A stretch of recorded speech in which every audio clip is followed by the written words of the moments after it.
रामायण भारत की आत्मा है, लेकिन सोचिए जरा सदियों में इस महाग्रंथ में ऐसी ऐसी भ्रांतियां जुड़ गई हैं जिन्हें हम आज भी सच मानते आ रहे हैं। सबसे बड़ी भ्रांति है लक्ष्मण रेखा।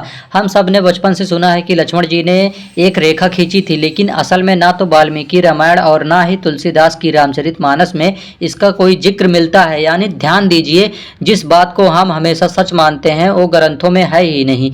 अब आइए दूसरी भ्रांति पर, हनुमान जी और संजीवनी बूटी की कथा। अक्सर कहा जाता है कि हनुमान जी पूरा पहाड़ उठाकर लेकर आए थे, लेकिन असलियत कुछ और है। युद्ध कांड में साफ लिखा है कि वे औषधियाँ पहचान नहीं पाए और इसलिए उन्होंने पर्वत का एक हिस्सा उठा लिया। यहाँ भी देखिए, पूरा पहाड़ वाली बात दरअसल बाद की कविताओं और लोक कथाओं ने जोड़ दी।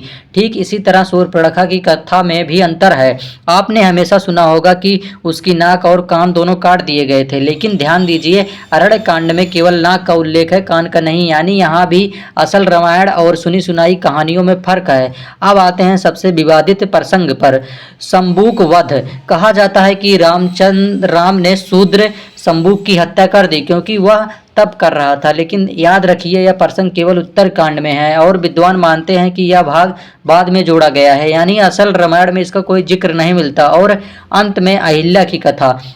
हमने सुना है कि अहिल्या पत्थर बन गई थी, लेकिन असल में बाल कांड में शिला शब्द का प्रयोग हुआ है, जिसका मतलब है स्तब्ध, ध्यानमग्न अवस्था। यानी अहिल्या पत्थर नहीं बल्कि साप के कारण ध्यान में लीन थी। तो दोस्तों, आप देख सकते हैं कि समय के साथ रामायण जैसी महान कथाओं में लोक कथाएं और नाटकीयता जुड़ गई और धीरे धीरे सच और भ्रांति का फर्क धुंधला हो गया। जरूरत है कि हम असली ग्रंथों को समझें और आने वाली पीढ़ियों तक सही जानकारी पहुंचाएं। और हाँ, ये सारी बातें मैं कोई अपनी तरफ से नहीं बोल रहा हूँ। आपको डिस्क्रिप्शन में लिंक मिल जाएगा, आप वहाँ से पढ़ लीजिएगा। अगर आपको वीडियो अच्छा लगा तो लाइक करिएगा और कमेंट करिएगा, और साथ ही साथ चैनल को सब्सक्राइब भी करिएगा, क्योंकि इतना इन्फॉर्मेटिव वीडियो आपको पूरे चैनल पर कहीं नहीं मिलेगा।